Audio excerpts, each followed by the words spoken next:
আসসালামু আলাইকুম। ইনকিউবেটর রাজশাহীতে আপনাদেরকে সকলকে স্বাগতম। তো দেখতে পাচ্ছেন আমরা গ্রামের মাঝখানে চলে আসছি। এই পাশে বেশ অনেক মানুষ মাঠে কাজ করতেছে। এই পাশে সূর্য উঠতেছে। আর এই পাশে দেখতে পাচ্ছেন একের পর এক গ্লাস মেরে দিচ্ছে রায়হান ভাই।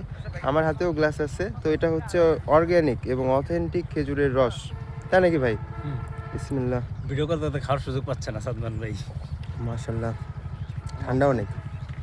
চলো এখানে বেশ অনেক ভাইরা আসছে।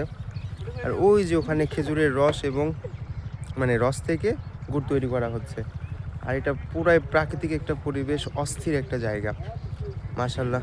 আর ওই যে বাস যাচ্ছে সামনে, ওটা হচ্ছে হাইওয়ে। তো রায়হান ভাই, এত সুন্দর যে পরিবেশ, এই পরিবেশে রস খাইতে মানে অনুভূতিটা কেমন? আসলে ভাই এটা আসলে অনুভূতিটা ভাষায় প্রকাশ করার মতো না। কেউ যদি সরাসরি না খায় বা সে না দেখে তাহলে আসলে সে কখনো বুঝতে পারবে না।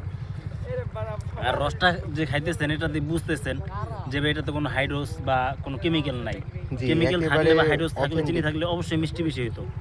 আর আমরা কিন্তু কোনো পরিকল্পনা করে বা প্ল্যান করে না, আমরা আসছি সরাসরি সে জাল দিতেছে ওখান থেকে নিয়ে কিন্তু আমরা রস খাইতেছি, এরকম না যে